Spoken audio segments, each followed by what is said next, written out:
బౌత్ media news కు స్వాగతం. ముందుగా హెడ్లైన్స్.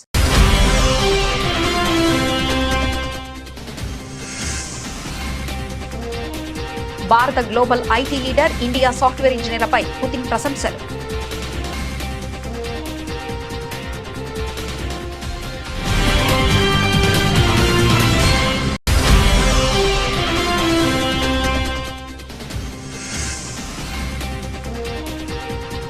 ఆత్మనిర్భర్ భారత్ పై విమర్శలు. రాహుల్ గాంధీ కాంగ్రెస్ పై మోదీ ఫైర్.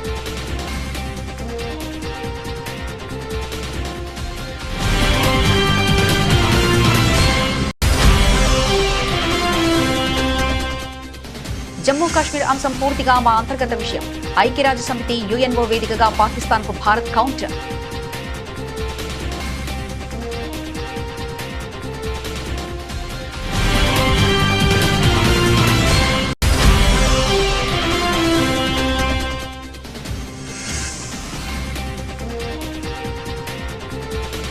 కర్ణాటకలో అర్ధరాత్రి హైడ్రామా. రాజీనామాపై వెనక్కి తగ్గిన మంత్రి.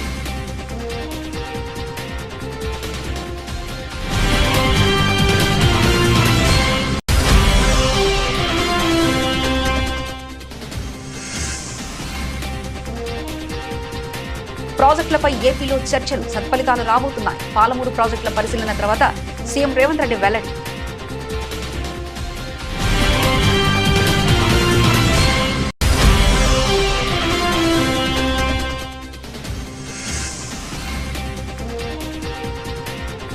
విశాఖపట్నంలో ఆక్వా ఎగుమతుల వర్క్ షాప్. కేంద్ర మంత్రులతో కలిసి పాల్గొన్న సీఎం చంద్రబాబు.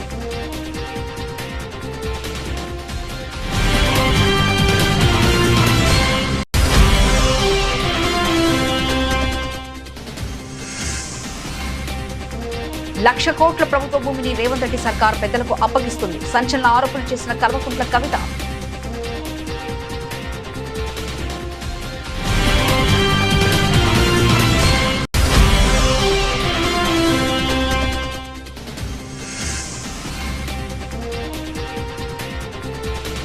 బాబు హయాంలోనే 20,000 కోట్ల భారీ కుంభకోణం. మాజీ మంత్రి అంబటి రాంబాబు ఫైర్.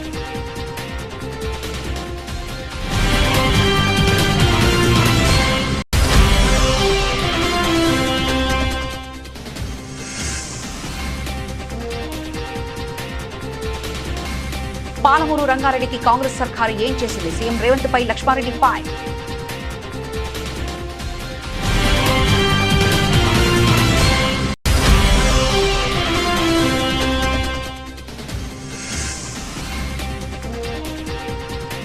డిఎస్సీ అక్రమాలపై సిబిఐ విచారణ జరపాలి. MLC Parvatha Chandrashekar Reddy demand.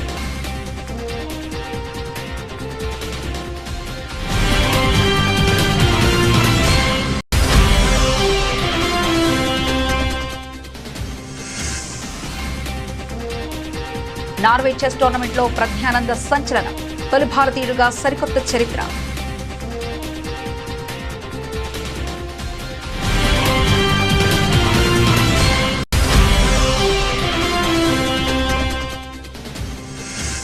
భారత మార్కెట్లో స్వల్పంగా తగ్గిన బంగారం, వెండి ధరలు. హైదరాబాద్ లో 1,55,720కి చేరిన 24 క్యారెట్ల తులం బంగారం.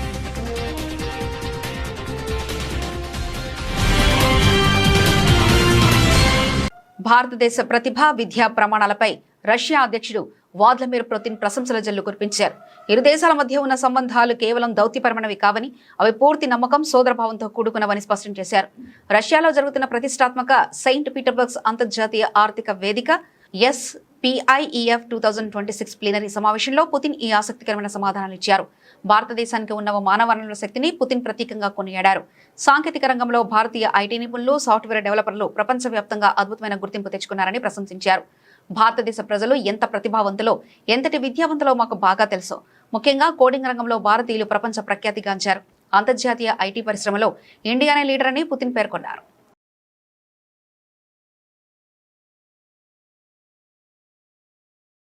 కేంద్ర ప్రభుత్వం ప్రవేశపెట్టిన ఆత్మనిర్భర్ భారత్ పథకంపై కాంగ్రెస్ వాటితో పాటు ఆ పార్టీ అగ్రనేత రాహుల్ గాంధీ పదే పదే విమర్శలు చేయడాన్ని ప్రధాని మోదీ తప్పుపట్టారు.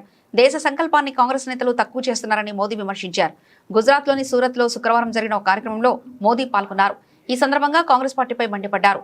ఏ దేశమైనా ఇతర దేశాల మీద ఆధారపడితే ఉన్నత స్థాయికి చేరుకోలేదనే విషయాన్ని ఈ నేతలు మర్చిపోయారని ప్రధాని అన్నారు. हमारी सरकार देश के विकास को सर्वोपरि रखते हुए काम कर रही है और इसलिए देश का भरोसा भाजपा पर है, भाजपा के विकास कार्यों पर है। इसलिए देश की जनता बार बार भाजपा को जनादेश दे रही है। हाल में ही हुए बंगाल के चुनाव,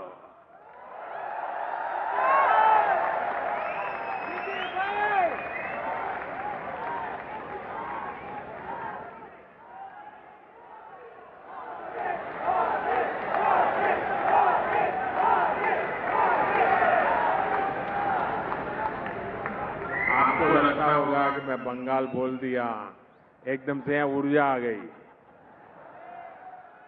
लेकिन मेरा अनुभव था, मैं पिछले दिनों 5 देशों की यात्रा पर था, वहां भी बंगाल चल रहा था। हर कोई बंगाल की चर्चा करता था। चुनाव बंगाल के, असम और पुडुचेरी के चुनाव में भाजपा को, एनडीए को बहुत बड़ा जनादेश मिला है। इसके अलावा जो पंचायतों और कॉरपोरेशन के भी चुनाव देश भर में हो रहे हैं, वहां भी बीजेपी को विजय मिल रही है। साथियों, ऐसे हर चुनाव का एक ही मैसेज है, देश अराजकता, अनिश्चितता और निराशा को पसंद नहीं करता। कांग्रेस बीते 12 वर्षों से अराजकता और अनिश्चितता फैलाकर अपने लिए अवसर खोज रही है, लेकिन देश की जनता उसे बार ఐక్యరాజ్య సమితి వేదికగా జమ్మూ కాశ్మీర్ అంశాన్ని ప్రస్తావించిన పాకిస్తాన్కు భారత్ మరోసారి గట్టి సమాధానం ఇచ్చింది. పాకిస్తాన్ చేస్తున్న వ్యాఖ్యలు వాస్తవాలకు విరుద్ధమైనవని, తప్పుడు కథనాలను ప్రచారం చేసే ప్రయత్నమని భారత ప్రతినిధి మండలి పేర్కొంది. ఐక్యరాజ్య సమితి జనరల్ అసెంబ్లీలో జరిగిన చర్చ సందర్భంగా పాక్కు భారత శాశ్వత ప్రతినిధి పర్వతనేని హరీష్ కౌంటర్ ఇచ్చారు. జమ్మూ కాశ్మీర్ గతంలోనూ ప్రస్తుతం భవిష్యత్తులోనూ భారతదేశంలో అంతర్భాగమనే ఉంటుంది. పాకిస్తాన్ అంతర్జాతీయ వేదికలను తన రాజకీయ ప్రయోజనాల కోసం దుర్వినియోగం చేస్తుంది. జమ్మూ కాశ్మీర్ కు సంబంధించిన అన్ని విషయాలు పూర్తిగా భారతదేశ అంతర్గత విషయాలు. పాకిస్తాన్ డొల్ల మాటలు, వాదనలు ఈ ప్రాథమిక వాస్తవాన్ని మార్చలేవని హరీష్ పేర్కొన్నారు. ఐక్యరాజ్య సమితిలో పాకిస్తాన్ కశ్మీర్లను అంతర్జాతీయంగా గుర్తించిన వివాదాస్పద ప్రాంతంగా పేర్కొంది.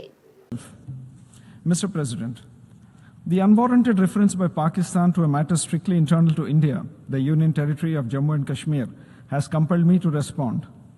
Pakistan has decided not to spare this forum either from their characteristic misuse of august UN platforms for their divisive political interests. Abuse of its presence on the Security Council by Pakistan, including through the circulation of several misinformed and misleading communications, also testifies to this counterproductive approach. I'd like to remind Pakistan that being a member of the UN Security Council is a huge responsibility. It's not a forum for peddling biased and false narratives. I'd like to make it loud and clear. Jammu and Kashmir was, is and will always remain an integral and inalienable part of India. Any assertions to the contrary are baseless, devoid of and inconsistent with historical facts. Empty rhetoric and hollow claims by Pakistan would not change this fundamental reality. In the interest of time or the wider UN membership, I would not delve any further into this. Karnataka Congress ప్రభుత్వంలో మంత్రివర్గ విస్తరణ తర్వాత చెలరేగిన అసమ్మతి సెగలు తాత్కాలికంగా చల్లారాయి. శాఖల కేటాయింపులపై తీవ్ర అసంతృప్తితో తన మంత్రి పదవికి రాజీనామా చేస్తున్నట్లు ప్రకటించిన సీనియర్ నేత రామలింగారెడ్డి కొన్ని గంటల వ్యవధిలోనే తన నిర్ణయాన్ని వెనక్కి తీసుకున్నారు. ముఖ్యమంత్రి డీకే శివకుమార్ స్వయంగా రంగంలోకి దిగి ఆయనతో జరిపిన సుదీర్ఘ చర్చలు ఫలించడంపై ఈ సంక్షోభానికి తెరబడింది. శుక్రవారం రాత్రి రాజీనామా ప్రకటనతో కలకలం రేపిన రామలింగారెడ్డిని బుజ్జగించేందుకు ముఖ్యమంత్రి డీకే శివకుమార్ స్వయంగా రంగంలోకి దిగారు. జయానగర్లోని ఒక ప్రైవేట్ హోటల్లో అర్ధరాత్రి దాటాక రామలింగారెడ్డితో ఆయన భేటీ అయ్యారు. పార్టీకి చెందిన మరికొందరు సీనియర్ నేతల సమక్షంలో జరిగిన ఈ మంత్రాల తర్వాత వివాదం సద్దుమణిగినట్లు డీకే శివకుమార్ ప్రకటించారు. శాఖల కేటాయింపునకు సంబంధించి తలెత్తిన కొన్ని సమస్యలపై కూర్చొని మాట్లాడుకున్నారు. ప్రస్తుతం వివాదం పరిష్కారమైందని ఆయన మీడియాకు స్పష్టం చేశారు.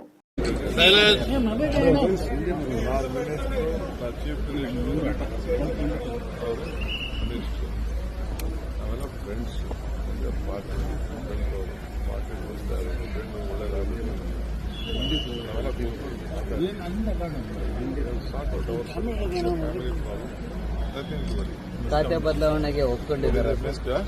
ಖಾತೆ ಬದಲಾವಣೆಗೆ ಒಪ್ಕೊಂಡಿದ್ದಾರೆ ಸರ್. ಅದೇನು ಪಾರ್ಟಿಮೆಂಟ್ ಉಂಟು ಅವ್ರು ನೋವುನಾಗ ಹೇಳ್ಕೊಂಡಿದ್ದಾರೆ ಮಿಸ್ಕಮ್ಯುನಿಕೇಶನ್ ಸಮಥಿಂಗ್ ಸಾಕ್ ಇಟ್ ಔಟ್ ಅದೇ ಕಥೆಯಲ್ಲಿ ನಿಮ್ಗೆ ಹೇಳಕ್ಕಾಯ್ತಿದ್ದ ಓಲಿ ನಾನು ಮೀಡಿಯಾಗೆ ಖಾತೆ ವಿಚಾರ ಮತ್ತೊಂದು ವಿಚಾರ ಅಲ್ಲಿ ಏನು ಮಾತಾಡೋದು ಏನಕ್ಕೆ ಮಾಡ್ದೋ ಅಂತ ಹೇಳಕ್ಕಾಗ್ತಿಲ್ಲ ಖಾತೆ ವಿಚಾರವಾಗಿ ಸರ್ ಸಾಕಷ್ಟು ಬೆಳಗಿಂದ ದೊಡ್ಡ ಬೆಳವಣಿಗೆ ಆಗ್ತಾ ಇದೆ. ಜನರಲ್ಲಿ ಒಂದು ಕುತೂಹಲ ಅವೆಲ್ಲ ಆಗ್ತಾ ಇರಬೇಕು. ಮಳೆ ಸಂಧಾನ ಸಕ್ಸಸ್ ಆಗಿದೆ. బచావత్ ట్రిబ్యునల్ ఉమ్మడి ఏపీకి 811 టీఎంసీలు కేటాయిస్తే అందులో తెలంగాణకు 299 టీఎంసీలు చాలంటూ కేసీఆర్ రాసిన మరణ శాసనం సంక్లిష్టంగా మారింది. దాన్ని తొలగించే ప్రయత్నం చేస్తున్నాం. ప్రాజెక్టులపై పక్క రాష్ట్రంతో చర్చలు జరుపుతున్నాయి. సత్ఫలితాలు రాబోతున్నాయి. త్వరలో మంచి వార్తలు వినిపించబోతున్నాయి. 90 టీఎంసీల పాలమూరు రంగారెడ్డి ఎత్తిపోతల పథకం, 20 టీఎంసీల డిండి ఎత్తిపోతల పథకానికి నికర జలాలు ఇవ్వడానికి సమ్మతి తెలిపి ఎన్ఓసీ ఇస్తేనే తదుపరి చర్యలు ఉంటాయని ఆంధ్రప్రదేశ్ ప్రభుత్వాన్ని ఉద్దేశించి ముఖ్యమంత్రి రేవంత్ రెడ్డి వ్యాఖ్యానించారు. కృష్ణా గోదావరి జలాల్లో న్యాయమైన వాటా నుంచి ఒక చుక్క నీటిని కూడా వదులుకోబోమని స్పష్టం చేశారు. జల వివాదాల పరిష్కారం కోసం ఒక రాష్ట్రంతో చర్చలు జరుపుతుంటే బురద చల్లడానికి రెడీగా ఉంటారు. బురద చల్లినా అడ్డుపడినా పక్క రాష్ట్రంతో చర్చలు జరిపి పాలమూరుకు 90 టీఎంసీలు, డిండికి 20 నుంచి 30 టీఎంసీల నీటిని వాటా సాధిస్తామని స్పష్టం చేశారు.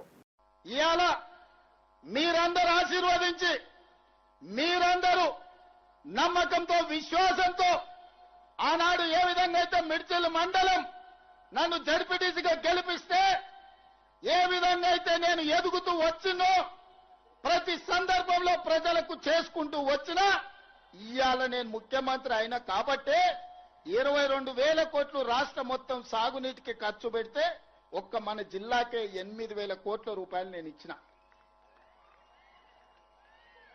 మా ఎమ్మెల్యేల అసెంబ్లీలో అన్న అన్ని పాలమూరికే తీసుకుపోతావా మా సంగతి ఏందని అడిగారు. మీరు కూడా చూసారు.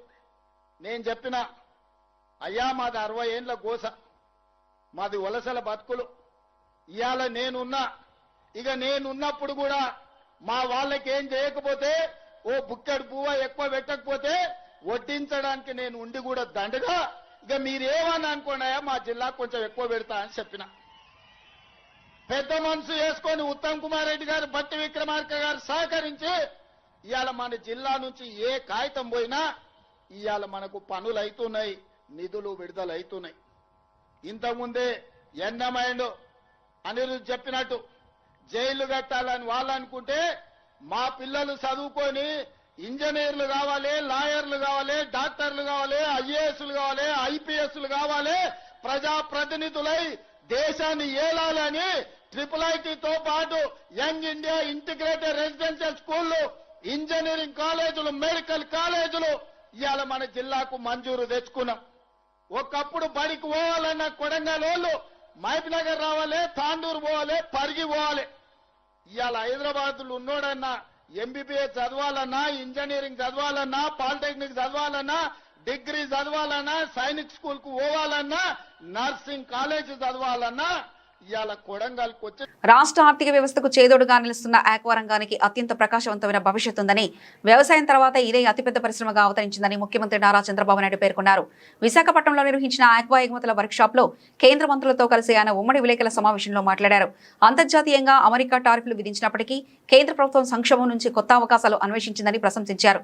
దీనివల్ల గత ఏడాది కంటే భిన్నంగా ఆక్వా ఎగుమతులు చేయడమే కాకుండా అంతర్జాతీయ మరిన్ని కొత్త మార్కెట్లను చేజిక్కించుకోగలిగామని చెప్పారు. Around 38% exports are here,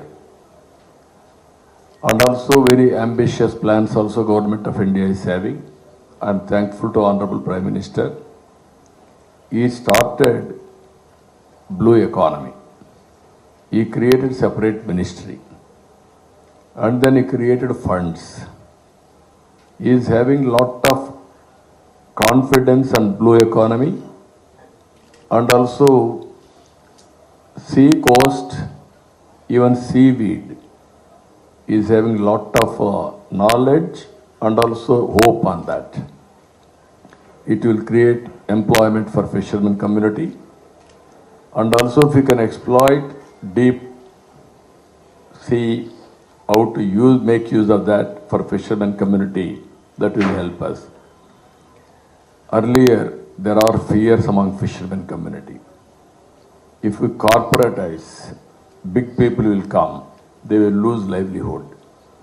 Government of India is assuring now, we will provide modernized boards, 60% subsidy, 40% states has to do it, in cooperative farming. That means all fishermen community, they can form a cooperative. We can launch this program. That is how we are moving in that direction. We are requesting 200 modernized boats in that program also.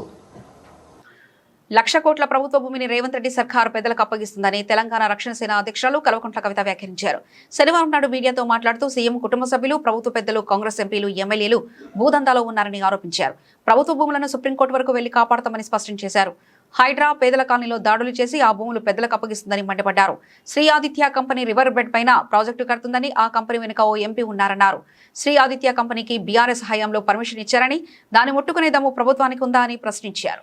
Pawan Kalyan గారు ఒక 10 ఎకరాలు శిఖం భూమిని ఆయన అప్పుడు తెలంగాణ వచ్చిందన్నటువంటి దుఃఖంలో ఉన్నాడు. పాపం 2014లో 11 రోజులు అన్నం తినలేదు, బాగా బాధపడుకుంటా ఏడ్చుకుంటా తెలంగాణలో ఒక 10 ఎకరాల శిఖం భూమిని ఆయన కొనుక్కున్నాడు. అప్పుడు కొనుక్కున్న తర్వాత ఏమైంది, ఆ కొనుక్కునే కన్నా ముందే చాలా చెరువులకు జనరల్గా ఫైనల్ చేసి మ్యాక్సిమం ఫ్లడ్ లెవెల్ అది డిసైడ్ చేయరు. కానీ ఈ పర్టికులర్ చెరువు పవన్ కళ్యాణ్ గారు ల్యాండ్ కొనుక్కున్నది కోడికుంట అనే చెరువు, సర్వే నంబర్ 706. దీంట్లో మొత్తం ఫైనల్ నోటిఫికేషన్ వచ్చింది.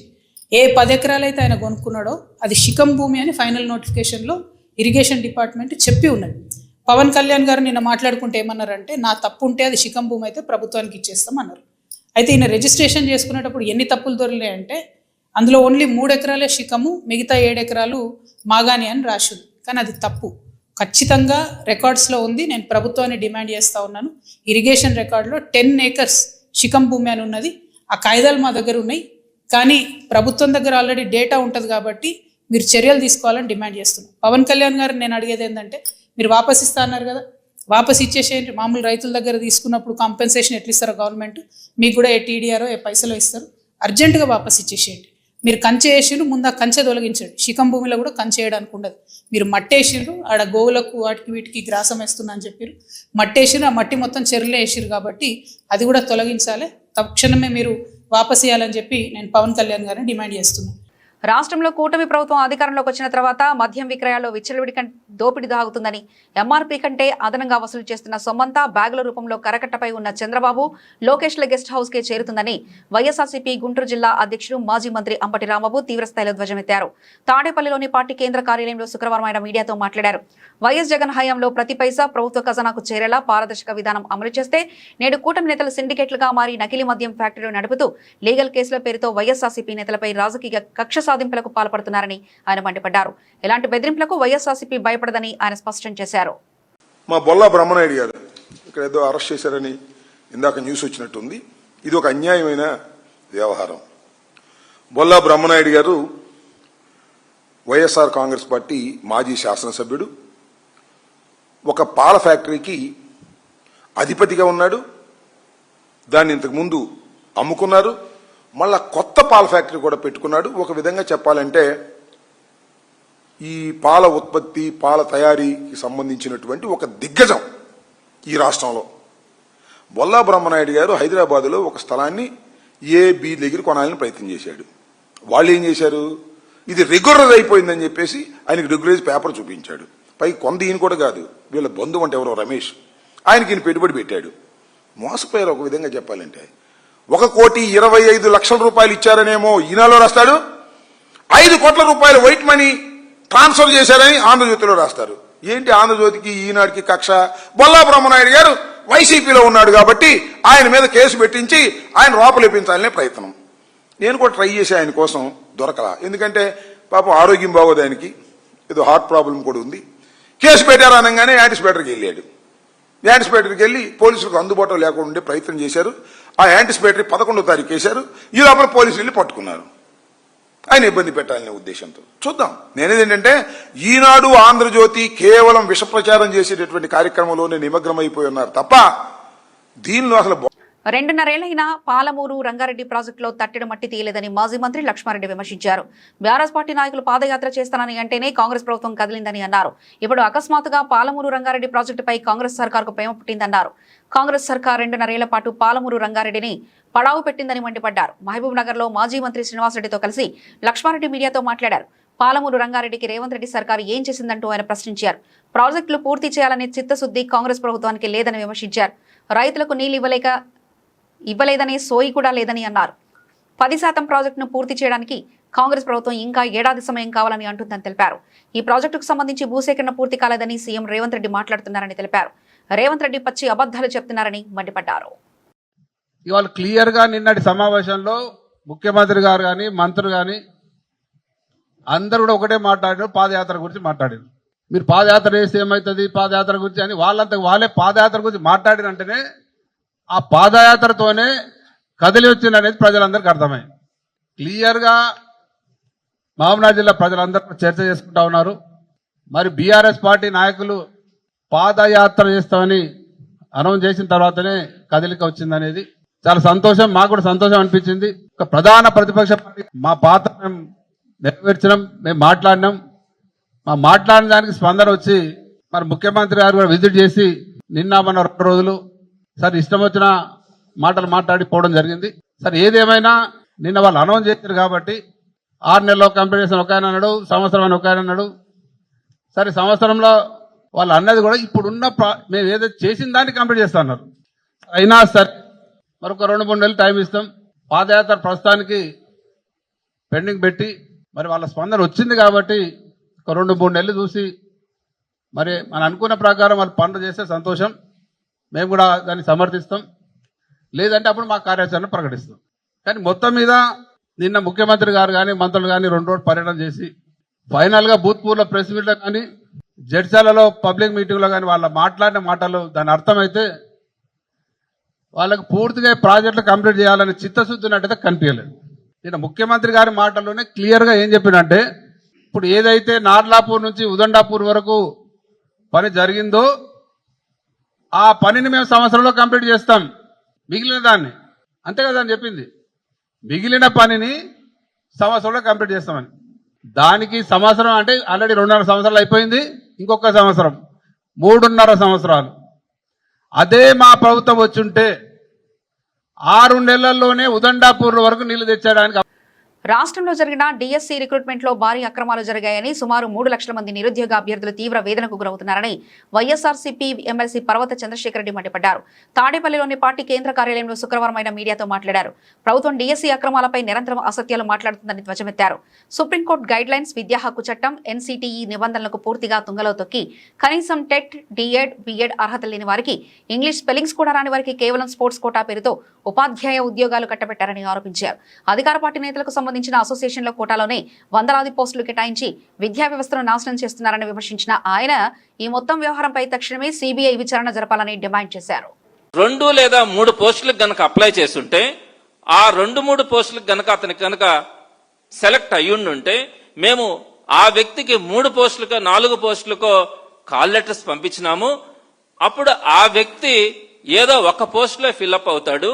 అలాంటప్పుడు మిగిలినటువంటి పోస్టులన్నీ కూడా వ్యాకంట్ ఉంటాయి కాబట్టి ఆ టైంలో మేము ఇంకెవరన్నా పిలిచి అకామిడేట్ చేసి ఉండొచ్చు, అలాంటివి జరిగి ఉండొచ్చు అని ఈరోజు శశిధర్ గారు, కోనా శశిధర్ గారు చెప్పారు. నేను చెప్తా ఉన్నాను, ఇప్పటి వరకు రిక్రూట్మెంట్ చరిత్రలో ఎప్పుడూ జరగని విధానం మీరు అవలంబించినారు. అదేంటంటే నేను జస్ట్ ఈ ప్రెస్ మీట్ అయ్యే ముందు కూడా ఒక స్టూడెంట్కి నేను ఫోన్ చేసినాను. ఆమె 5ంటికి అప్లై చేసింది. అంటే టీజీటీ, ప్రిన్సిపల్, స్కూల్ అసిస్టెంట్, ఇట్లా పీజీటీ వీటన్నిటికి కూడా 5ంటికి అప్లై చేసింది. 5ంటిలో ఆమెకి జాబ్ వచ్చింది. కానీ మీరు మొట్టమొదటిగా ఆమె అప్లికేషన్ ఫిల్ చేసేటప్పుడు ఆప్షన్స్ లో టీజీటీ అని ఫిల్ చేసిందని టీజీటీ ఒక్కదానికే మీరు కాల్ లెటర్ పంపించి ఆమెకి మీరు కాల్ లెటర్ పంపించి సర్టిఫికేట్ వెరిఫికేషన్ చేసినారు. ఆమెకి ప్రిన్సిపల్ పోస్ట్, పీజీటీ పోస్టులు కూడా వచ్చినాయి. కానీ టీజీటీ కంటే అవి హయ్యర్ పోస్టులు అయినప్పటికి కూడా వాటిలో సెలెక్ట్ అయినప్పటికి కూడా మొట్టమొదటిగా అప్లికేషన్స్ లో ఏదైతే ఫిల్ చేసినారో మేము ఆ మొట్టమొదటి దానికే కాల్ లెటర్ పంపిస్తామని చెప్పి ఆ కాల్ లెటర్ వారి ఒక్కరికి మాత్రమే పంపించి వారికి మాత్రమే పోస్టులు ఇచ్చినారు. వారందరూ కూడా నేను దీనికి సెలెక్ట్ అయినప్పుడు, దీంట్లో నాకు ర్యాంక్ వచ్చినప్పుడు, ఇది రాసుకునే అవకాశం నాకు వచ్చినప్పుడు, మీరు నాకు వచ్చిన తర్వాత మీరు ఎందుకు ఇవ్వరని చెప్పి ఈ రోజు వారందరూ కూడా కోర్టును ఆశ్రయించినారు. ఆయన 3, 4, 5 సబ్జెక్టులకు కనుక 5ంటికి భారత యువ గ్రాండ్ మాస్టర్ ఆర్ ప్రజ్ఞానంద అంతర్జాతీయ చెస్ ప్రపంచంలో సరికొత్త చరిత్ర లిఖించాడు. ఓస్లో వేదికగా జరిగిన ప్రతిష్టాత్మక నార్వే చెస్ 2026 టైటిల్ ను కైవసం చేసుకుని ఈ ఘనత సాధించిన మొట్టమొదటి భారతీయ క్రీడాకారుడిగా రికార్డు సృష్టించారు. శుక్రవారం 5న జరిగిన హోరాహోరీ ఆఖరి రౌండ్ లో జర్మనీ క్రీడాకారుడు విన్సెంట్ కీమర్ పై క్లాసికల్ విజయం సాధించి ఛాంపియన్ అయ్యాడు. టోర్నమెంట్ మధ్యలో ఎదురు దెబ్బలు తగిలినా పట్టు వదలకుండా పోరాడి టైటిల్ నెగ్గడం ప్రగ్ మానసిక దృఢత్వానికి నిదర్శనంగా నిలిచింది.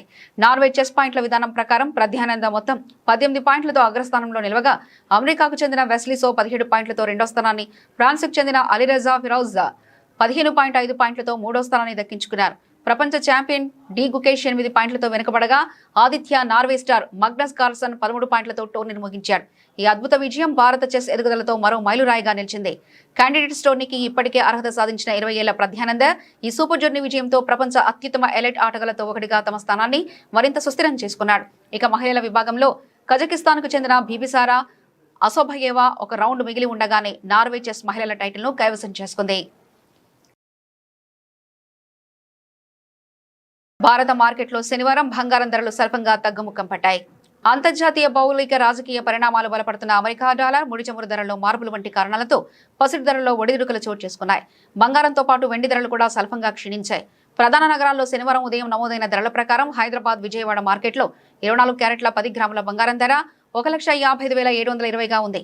అలాగే 22 క్యారెట్ల ఆభరణాల బంగారం ధర 10 గ్రాములకు 1,42,740గా నమోదైంది. ఇక దేశ రాజధాని ఢిల్లీలో 24 క్యారెట్ల పసిడి ధర 1,55,870 ఉండగా, 22 క్యారెట్ల బంగారం ధర 1,42,890 వద్ద ట్రేడ్ అవుతుంది. వెండి ధరల్లోనూ స్వల్ప తగ్గుదల నమోదైంది. ప్రధాన మార్కెట్లో కిలో వెండిపై సుమారు 100 వరకు ధర తగ్గింది. హైదరాబాద్, విజయవాడలో కిలో వెండి ధర 2,79,900 ఉండగా, ఢిల్లీలో 2,74,900 వద్ద కొనసాగుతుంది.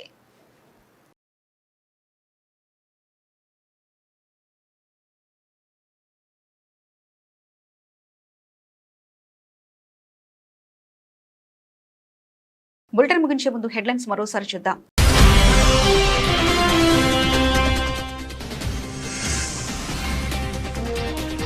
భారత global IT leader, India software ఇంజనీర్లపై పుతిన్ ప్రశంసలు.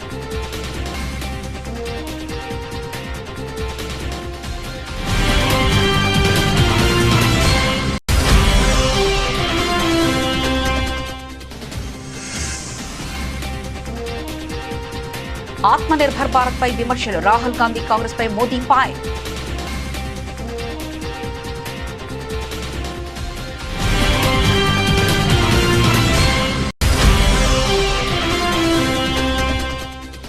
జమ్మూ కాశ్మీర్ అంశం పూర్తిగా మా అంతర్గత విషయం. ఐక్యరాజ్య సమితి, యుఎన్ఓ వేదికగా పాకిస్తాన్కు భారత్ కౌంటర్.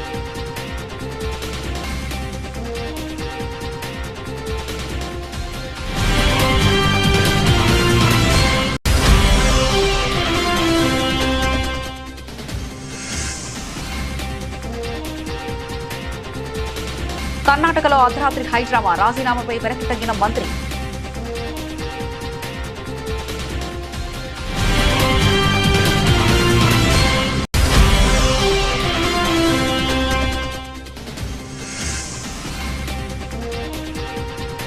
ప్రాజెక్టులపై ఏపీలో చర్చలు, సత్ఫలితాలు రాబోతున్నాయి. పాలమూరు ప్రాజెక్టుల పరిశీలన తర్వాత సీఎం రేవంత్ రెడ్డి వెల్లడి.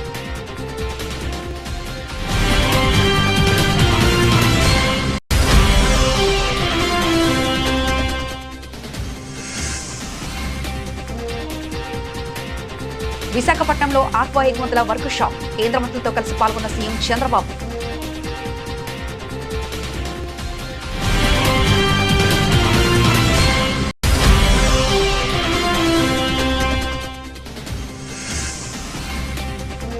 లక్ష కోట్ల ప్రభుత్వ భూమిని రేవంత్ రెడ్డి సర్కార్ పెద్దలకు అప్పగిస్తుంది. సంచలన ఆరోపణలు చేసిన కల్వకుంట్ల కవిత.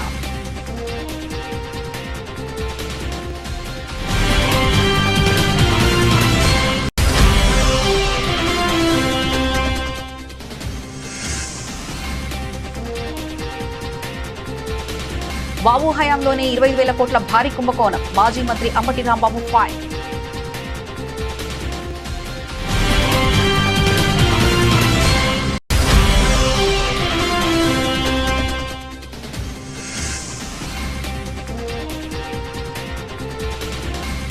పాలమూరు రంగారెడ్డికి కాంగ్రెస్ సర్కారు ఏం చేసింది? సీఎం రేవంత్ పై లక్ష్మారెడ్డి ఫైర్.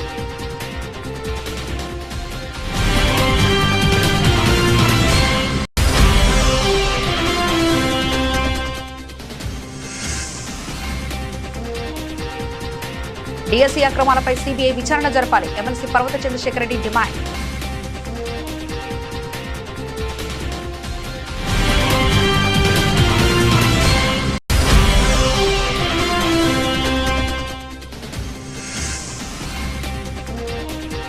నార్వే చెస్ టోర్నమెంట్లో ప్రజ్ఞానంద సంచలనం.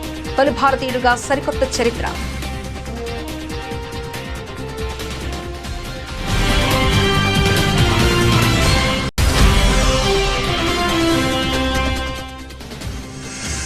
భారత మార్కెట్లో స్వల్పంగా తగ్గిన బంగారం వెండి ధరలు. హైదరాబాద్ లో 1,55,720కి చేరిన 24 క్యారెట్ల తులం బంగారం.